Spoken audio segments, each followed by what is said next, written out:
వేలుగుమట్ల భూదాన్ భూముల బాధితుల తీవ్ర ఆవేదన వ్యక్తం చేస్తున్నారు. భూదాన్ భూముల్లో ఇళ్లు కోల్పోయిన బాధితులకు తాత్కాలిక పునరావాస కేంద్రంగా కొనసాగుతున్న అంబేద్కర్ భవన్ నుండి బాధితులను అధికారులు బలవంతంగా ఖాళీ చేస్తున్నారు. ఎటువంటి ముందస్తు ప్రత్యామ్నాయం చూపకుండా తమను రోడ్డున పడవేయడంపై బాధితులు తీవ్ర ఆందోళన వ్యక్తం చేస్తున్నారు.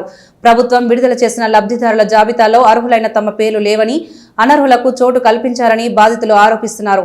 ఉన్న ఇళ్లను కూల్చివేసి ఇప్పుడు తాత్కాలిక పునరావాస కేంద్రం నుండి వెళ్లిపోమనడం అన్యాయమని బాధితులు వాపోతున్నారు. ఇప్పుడు మా పరిస్థితి ఏంటి? ఇదేనా ప్రజాప్రభుత్వం అంటూ బాధితులు అధికారులను నిలదీస్తున్నారు. అధికారులు తక్షణమే స్పందించి సమస్యను పరిష్కారం చూపాలని బాధితులు డిమాండ్ చేస్తున్నారు.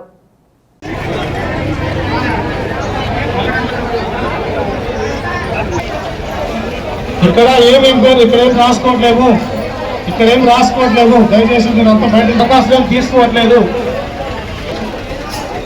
ఆల్రెడీ ఇచ్చిన వాళ్ళ అప్లికేషన్ వెళ్ళిపోవచ్చు. మళ్ళీ దరఖాస్తులు తీసుకోవట్లేదు, పేర్లు రాసుకోవట్లేదు.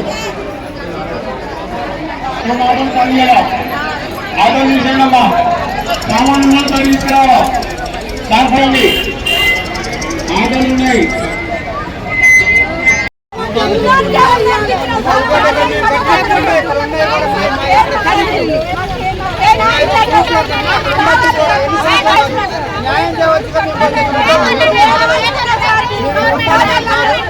పేదలు ఫస్ట్ కాంచే ఉన్నాము.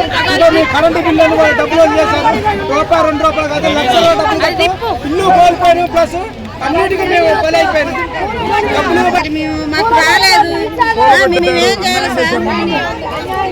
మీద ఒక 50% కూడా లేదు. వాస్తవంగా అయితే ఇక్కడ నిజంగా గుట్ట మీద కోల్పోయిన వాళ్ళు ఇక్కడ ఉన్నారు. ఇక్కడ ఉన్న మొత్తం గుట్ట మీద కోల్పోయిన వాళ్ళు కనపడుతున్నారు. అక్కడ ఉన్న వాళ్ళు అందరూ ఇక్కడ ఉన్నారు.